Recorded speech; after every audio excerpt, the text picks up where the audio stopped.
ॐ अज्ञानतिमिरान्धस्य ज्ञानञ्जनशलाकया चक्षुरुन्मिलितं येन तस्मै श्रीगुरुवे नमः। हरे कृष्ण। भगवद गीता अध्याय 18 श्लोक संख्या 78। भगवद गीता का आखिरी श्लोक।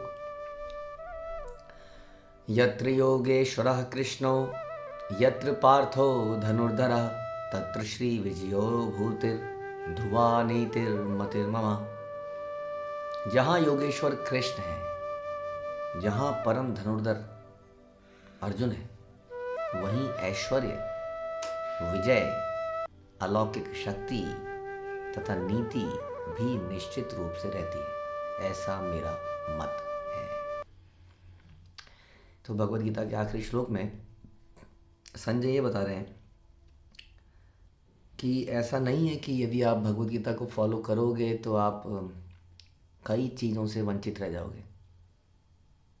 ये हमें ऐसे एक जोन में ले जाएगी जहाँ पर जीवन में कोई रस नहीं बचेगा, केवल मुंह लटके हुए तपस्या व्रत करते हुए खाने के लाले पहनने के लाले पड़ जाएंगे। ये कुछ और ही बता रहे हैं, ये तो वास्तव में कुछ और ही बता रहे हैं।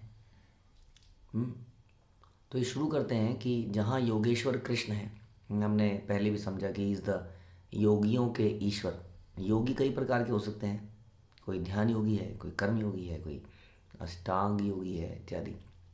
अलग अलग योग लोगों ने बना लिए हैं, पर उन सभी योगियों का वास्तविक ईश्वर कृष्ण ही है।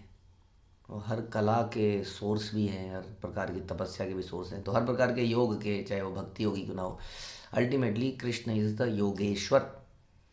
और जहाँ परम धनुर्धर हैं, जहाँ कृष्ण है और जहाँ धनुर्धर, वास्तव में कि कहा जाए कि जहाँ कृष्ण है वहीं धनुर्धर अर्जुन है। जैसे हमने सुना था कि लाइक नर एंड नारायण बद्रीनाथ के अंदर कहते हैं आज भी भगवान कृष्ण नर और नारायण के रूप में विद्यमान हैं इस वक्त भी। एंड द नर इज अर्जुन, नारायण इज कृष्ण। तो इस प्रकार से Arjun is always with Krishna in sakhya bhav. साख्य भाव में भगवान के साथ हमेशा रहते हैं, इसलिए जहाँ कृष्ण है वहाँ अर्जुन है वास्तव में। तो जहाँ कृष्ण है और जहाँ अर्जुन है वहीं पर विजय है, वहीं पर ऐश्वर्य है, वहीं पर अलौकिक शक्ति है, वहीं पर नीति है। अब ऐश्वर्य, संसार में हम लोग ऐश्वर्य तो प्राप्त करना चाहते हैं। कई लोग ऐश्वर्य प्राप्त करना चाहते हैं अपने कर्म से, मेहनत से, जो भगवान को नहीं मानते हैं। हाँ, जो कि खूब मेहनत करते हैं, रिसर्च करते हैं, बिजनेस चलाते हैं, बड़े बड़े पोजीशन प्राप्त करते हैं, कुछ क्वालिफिकेशंस को लेते हैं और ऐश्वर्य प्राप्त, अल्टीमेटली ऐश्वर्य प्राप्त करना है, बड़ा बनना चाहते हैं, बड़ा आदमी, बड़ा पैसा, बड़ा पहुंच, ओहदा। और कुछ लोग भगवान को मानने वाले लोग, वो भगवान की वर्शिप करते हैं बड़ा बनने के लिए। वो अलग अलग चढ़ावा चढ़ाएंगे, बहुत कुछ करेंगे, दान दक्षिणा करेंगे ताकि हम बड़े बन जाएं। क्योंकि हम, तू 1 रुपया देगा तो वो 10 लाख देगा। ये सुना है हमने गाने बहुत। तो जो भी है, हम लोग उस ऐश्वर्य को प्राप्त करने के लिए बहुत कुछ पापड़ बेलते हैं। यहाँ कह रहे हैं कि जहाँ कृष्ण है वहाँ ऐश्वर्य है। अब देखिए कृष्ण जो है कहाँ है, ये भी बड़ा इंपॉर्टेंट क्वेश्चन है। क्योंकि कृष्ण वहाँ नहीं है जहाँ आप इस प्रकार के उनको चढ़ावा चढ़ा रहे हो। आप सोचोगे कृष्ण इज़ नॉट समथिंग जिनको आप अपने ऐश्वर्य से इन्फ्लुएंस कर सको। आप बोलोगे जी हे कृष्ण, मैं तुझे एक सोने का मुकुट चढ़ाऊंगी, तू बस मेरा ये काम बना दे। तो व्हाट डू यू थिंक?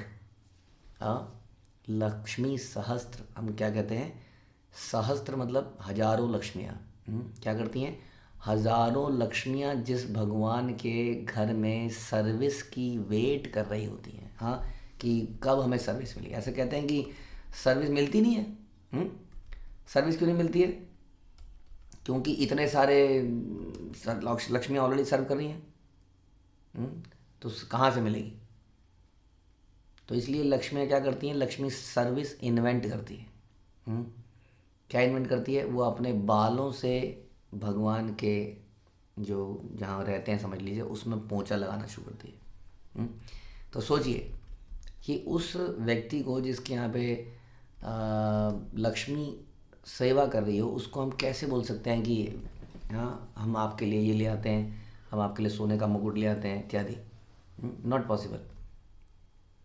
तो ये समझना पड़ेगा हमें कि हम उस भगवान को ऐसे तो नहीं बुला सकते कि आइए मेरे घर में आइए। हाँ, कुछ काम हम ज़रूर निकलवा सकते हैं। काम निकालने के लिए तो भगवान किसी को ही भेज देते हैं, जाओ भैया इनका ये काम बनाओ, बहुत चढ़ावा चढ़ा रहा है, बहुत पूछ रहा है, निपटाओ इस आदमी को। तो भगवान निपटाने में ज़्यादा इंटरेस्टेड रहते हैं, क्योंकि जो डिवोटी होता है वो भगवान से कुछ मांगता नहीं है। हम्म?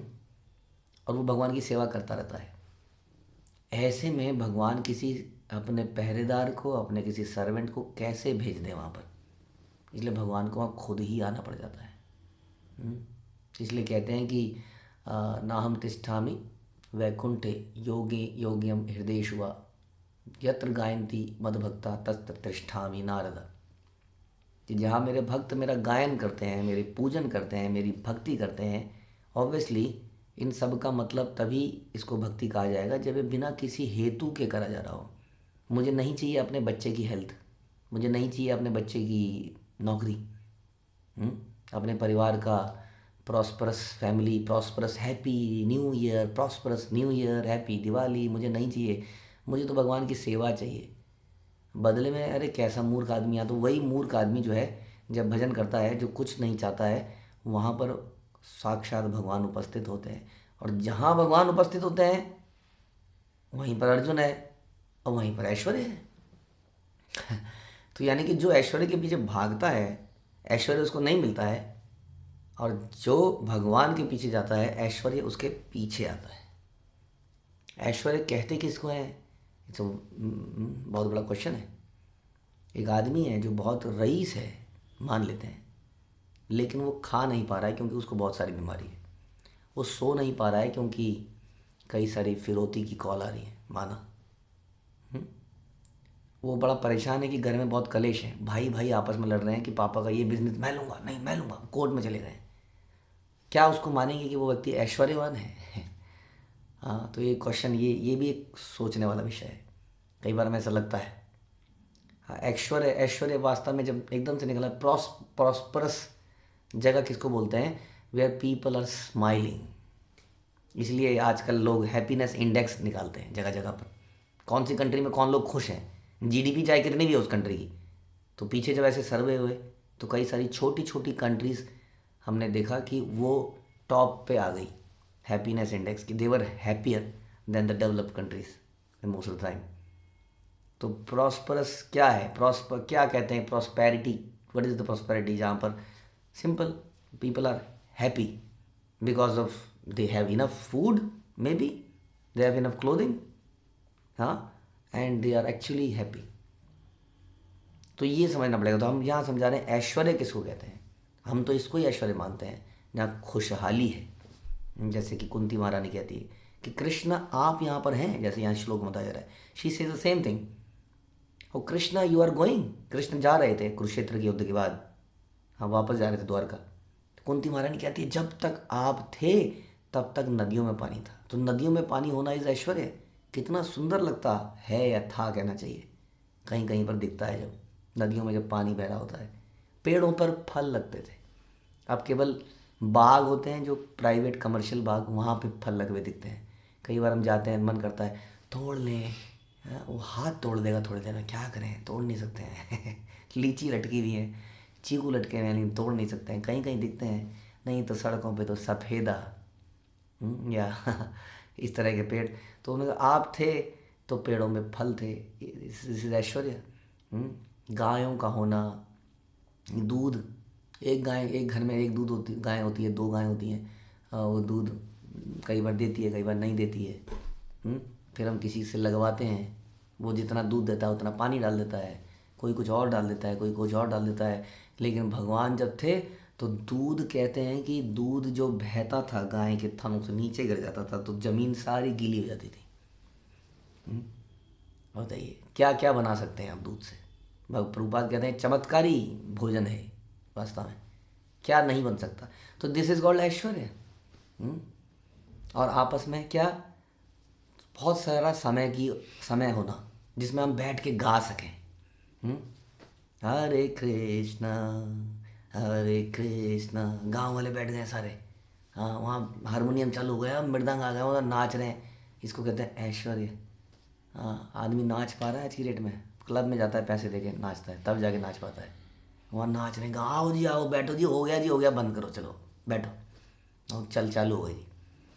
जिसको ऐश्वर्य। ऐसा ऐसा कहाँ होता है बट। हम्म, तो कुंती महारानी कहती है, जब आप थे तो ये सब था, अब आप जा रहे हैं तो क्या करेंगे हम इस राज्य का? इससे बेटर तो हम पहले थे। अब आप जीत चुके हैं, कौरव मर चुके हैं, सब कुछ खत्म हो चुका है। वी आर नॉट कोई एनिमी नहीं बचा हमारा, राजसूय यज्ञ हो चुका है पहले ही, सब कुछ तो हो ही चुका है। Yudhishthir is now throughout the world के अंदर वो राजा बन गए हैं। लेकिन अब आप नहीं है ना हमारे जीवन में, आप जा रहे हैं Dwarka, considering that we are safe, better we were unsafe, क्योंकि आप यहाँ पर थे। तो हम ये चर्चा कर रहे थे कि कृष्ण कहाँ होते हैं, क्योंकि पांडवों ने कभी ऐसी इच्छा नहीं करी मेरे साथ ही ऐसा क्यों होता है, आखिर अच्छे लोगों के साथ बुरा क्यों होता है। पांडव, हमने कभी बचपन से कोई पाप नहीं किया, अंडा नहीं खाया मैंने, मछली नहीं खाई मैंने, मेरे साथ ऐसा क्यों हो रहा है?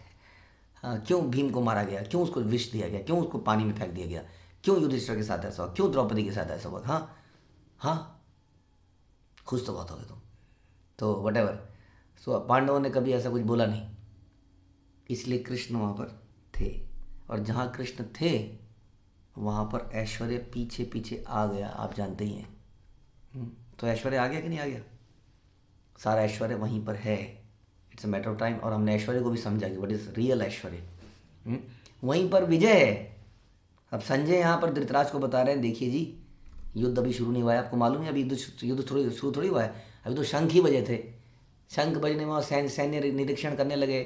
आपको याद ही है गीता की शुरुआत में ही, चलिए जी जरा मुझे दिखाइए कौन कौन लड़ने आया है, अभी तो शुरुआत ही थी। लेकिन यहाँ धृतराज को बता दिया, देखिए जी वहीं पर विजय है जहाँ कृष्ण है। और कहीं विजय नहीं है। अब विजय भी हमें समझना पड़ेगा कि विजय क्या है। हाँ, आपकी कंपनी की टर्नओवर डबल हो गई, you may consider it Vijay, but may be after 10 years company का दिवालिया निकल गया। नहीं निकला, हमारा दिवालिया निकल जाता है जब हम प्राण त्यागते हैं। इट्स काइंड ऑफ दिवालिया निकलना, इट्स बिग हार। इसी से बड़ी हार क्या है जीवन में? मृत्यु। इससे बड़ी हार क्या है? लेकिन जिसके पास कृष्ण होता है वो मृत्यु को जीत लेता है। वास्तविक विजय तो वही है। हम्म? ये समझना, वी में कहते हैं ना कि lose the battle but we will win the war. हम उसको जीतेंगे अल्टीमेटली, वॉर को। तो अल्टीमेट चीज़ के, सो विजय, छोटी छोटी हार कई बार आदमी जानबूझ के हारता है किसी को फंसाने के लिए, कई बार है ना, जैसे जुए के अंदर आदमी गेम हारता है, हारता है, हारता है, और जब आदमी अपना सब कुछ लगा देता है तो फट से हथियार लेता है। तो हमें सोचना पड़ेगा बड़ी जीत क्या है, छोटी जीत हो सकता है। हम लोग इस रास्ते पे जब चलते हैं तो छोटी छोटी हार हमारे सामने आए हैं। अरे मैं ज़्यादा काम नहीं कर रहा हूँ ना, इसलिए मेरा प्रमोशन नहीं हुआ, डज नॉट मैटर। अरे मैं ये नहीं कर रहा हूँ तो मेरे को ये नहीं प्राप्त हुआ, does not matter. Just see in the long run. We have many devotees जो कि लॉन्ग रन से भक्ति करते आए हैं, 50-50 साल हो गया उनको, कईयों को 20 साल हो गए। तो they can tell you, see in the long run, ये पिक्चर निकल के आती है। आज हो सकता है कई लोग बोल रहे हो हमारे बच्चे कितना बढ़िया कोट पैंट पहन के जा रहे हैं, हाँ कितना अच्छा लग रहा है, they are developing. Just wait for few years, 10-15-20 साल वेट कीजिए, then the real picture will come out, किसके बच्चे क्या देते हैं। तो लॉन्ग रन में आपको असली चीज़ को जीतना है। इसलिए यहाँ पर संजय बता रहे हैं जहाँ कृष्ण है वहीं विजय है, वहीं पर अलौकिक शक्ति है, क्योंकि कृष्ण इज दिव्य परम, उनकी शक्ति संसार लौकिक है ही नहीं। तो जहाँ कृष्ण है वहाँ अलौकिक शक्ति है, इसलिए अलौकिक काम हो जाते हैं विच इज़ ह्यूमनली इम्पॉसिबल। जैसा कि शिला प्रभुपाद ने एग्जाम्पल करके दिखाया, एक व्यक्ति जो कि, सोच लिए, खुद बार बार सोचने का मन करता है इसको, एक व्यक्ति जो कि 70 साल का है, हम में से बहुत ही कम लोग 70 साल के होंगे, वो विदेश में प्रचार करने जाता है जहाँ ना जान पहचान है, मौसम इतना -डिग्रीज में है, पैसा है नहीं पास में, और वो 12 साल में पूरे संसार में इतने सारे 108 मंदिर बना देता है। सोचिए, हाँ, अलौकिक शक्ति का एग्जाम्पल है। तो जहाँ कृष्ण है वहाँ अलौकिक शक्ति है। दिखने में सब कुछ बड़ा नॉर्मल लगेगा, सिंपल लगेगा, बट कहते हैं ना कि हमारे एक्शन सिंपल हो सकते हैं पर उसका इम्पैक्ट डिवाइन होना चाहिए, ज़बरदस्त होना चाहिए। जो कि अलौकिक शक्ति का करती है। और आप कहेंगे कि नहीं, लेकिन कृष्ण ने तो दो परिवारों को आपस में लड़वा दिया, मरवा दिया, ये अनैतिक है, ये नीति नहीं है। यहाँ पर संजय कह रहे हैं जहाँ कृष्ण है समझ लीजिए वहीं नीति है। धर्म तो साक्षात भगवत प्रणीत, बिकॉज कृष्ण नोज की वास्तविकता में धर्म क्या है। हमें कई बार ग्राउंड लेवल पे चीज़ें दिख नहीं रही होती हैं कि क्या सही है क्या गलत है, लेकिन जो हायर लेवल पे बैठा है, जो हाईएस्ट लेवल पे बैठा है, वो देख पा रहा होता है कि क्या सही है क्या गलत है ना। हमारी लिमिटेड सेंसेस हैं, हम लिमिटेड जानकारी रखते हैं किसी के बारे में। कोई आदमी हमें अच्छा लगता है, ये आदमी अच्छा है, ये मुझे बता रहा है, यही मेरा मित्र है, इसका मत मेरे से मैच करता है, ये बता रहा है कि ये जगह अच्छी नहीं है, यहाँ के लोग अच्छे नहीं हैं, यहाँ पर ये है, यहाँ पर ये समस्या है, यहाँ ये बुराई है, यहाँ पॉलिटिक्स है। तो हमारी हम हाँ ये मेरा मित्र है, हम समझ, क्योंकि हमारी विज़न ऊंचा नहीं, क्योंकि हम लिमिटेड, हमारा सेंसेस लिमिटेड है। लेकिन जो हाई होता है व्यक्ति, जो हाई विज़न रखता है, जैसे भगवान है, वो देख पाते हैं कि नीति क्या है। हाँ, देखने में लोग कह सकते हैं कि कर्ण को तब मारा गया जब वो हथियार छोड़ के बैठा था, ये नीति के अगेंस्ट में है। लेकिन ये वही कर्ण है जिसने कि अर्जुन के पुत्र को मरवाया, मरवाया कि नहीं मरवाया। जब वो बेचारा अकेला व्यक्ति था, एक व्यक्ति के साथ, एक व्यक्ति को लड़ना चाहिए, आई थिंक 8 से 11, आई डोंट रिमेंबर, इतने सारे लोगों ने उसके बाद एक साथ अटैक किया, और कर्ण उसके अंदर सबसे इम्पोर्टेंट व्यक्ति था। उसने ही सबको प्रवोक किया कि इसको मारो, ऐसा करना, तुम जब इधर से तलवार मारोगे तो मैं पीछे इधर से तलवार मारूंगा, तुम इधर से घुसा देना तुम। हाँ, और इस प्रकार से अभिमन्यु को समाप्त किया गया। तो तर्क वितर्क तो बहुत करे जा सकते हैं, बट ये तर्क वितर्क भी एक लिमिटेड सेंस में ही हम कर पा रहे हैं, जितनी हमारी छोटी समझ है, जितना तर्क हमारी समझ में आ गया। इसलिए भगवान के तर्क पर कभी क्वेश्चन नहीं करना चाहिए। भगवान वही हैं जिन्होंने मुझे और आपको पैदा किया था माँ की कोख में। इनके तर्क गलत होते तो माँ की कोख में, मेरे मुंह में, मेरे पेट में, मेरे शरीर में खाना लगता नहीं। इनके तर्क इतने सटीक हैं, हाँ, कि नाभि से माँ खाती है और मेरे अंदर खाना चला जाता है। ये वही भगवान है जिन्होंने इस रेटिना को बनाया है, ये वही भगवान है। इनके तर्क गलत नहीं हो सकते हैं। Is all logic. अगर संसार में कहीं लॉजिक है तो वो भगवान की क्रिएशन में ही है। हमने तो सारी चीज़ें इलॉजिकल ही बनाई है। तो एक एक चीज़ अगर प्रकृति के देखेंगे तो इसलिए कहते हैं कि जो भगवान करते हैं वो हमारी समझ में नहीं आता है, बट वही नीति है जो कि हमें बाद में समझ में आती है। इसलिए जहाँ कृष्ण है वहाँ अर्जुन है ही, वहीं पर ऐश्वर्य आएगा, वहीं पर विजय आएगी, वहीं पर अलौकिक शक्ति है, वहीं पर नीति है, ऐसा मेरा मत है, समझ लीजिए। धृतराज जी, कुछ होने वाला नहीं है यहाँ पर। तो ये बड़ा इम्पोर्टेंट श्लोक है अंत में। और कृष्ण, अगेन हमने इससे पिछले में भी सुना था कि यहाँ पर जिस कृष्ण की बात हो रही है उसके रूप को देखकर संजय बड़े मोहित थे। हाँ, दैट मीन्स दैट कृष्ण जो कि अलौकिक है, जो जहाँ होता है वहाँ विजय है, ऐश्वर्य है, जीत है, वो कृष्ण साक्षात अर्जुन के सामने खड़े हैं। Is the person, is all beautiful, all powerful, all renown, उसके अंदर सब रिनंसिएशन है। इतना कुछ होने के बाद भी उन्होंने युद्ध में एक ड्राइवर की पोजीशन ले रखी है। इसलिए ये जो भगवान है ये दिखने में बड़े साधारण से लगते हैं कई बार, लेकिन हाँ, जब गीता को हम पढ़ेंगे डिटेल में, महाभारत इत्यादि पढ़ेंगे, तब हमें समझ में आएगा ही इज़ ऑल पावरफुल। अब भाई ये अपने सरल भक्तों के लिए बहुत ही सरल है। जैसा कि हम देखते हैं गोपियों के साथ वो माखन चुराते हैं, लेकिन ये कपटों के साथ परम कपटी हैं। इसलिए अपनी सरलता से हमें शरणागति कर देना चाहिए। यही श्लोक का मतलब है, गीता का सार यही है। श्रील प्रभुपाद ने ये हमें सिखाया कि सर्वधर्मान परित्यज्य। इसलिए क्यों ना ऐसे भगवान के प्रति शरणागति कर ली जाए, हमारा फ़ायदा है। चलो फायदे वाले व्यक्ति हो, हाँ चलिए थोड़ा बिजनेसमैन बन जाएं, दिमाग से काम ले लें। ऐश्वर्य चाहिए कि नहीं? ऐश्वर्य राय की बात नहीं कर रहे हैं, ऐश्वर्य चाहिए हमको, यस, हमें विजय चाहिए, हमें अलौकिक शक्ति चाहिए। हाँ, लेकिन हम ये सब काम नीतिपूर्ण तरीके से करना चाहते हैं। ओके, सब मिलेगा, लेकिन आपको, हमको, हम सबको भगवान के प्रति शरणागति करना पड़ेगा। यही परम मत है। हरे कृष्णा। श्रील प्रभुपाद की जय, भगवद गीता की जय।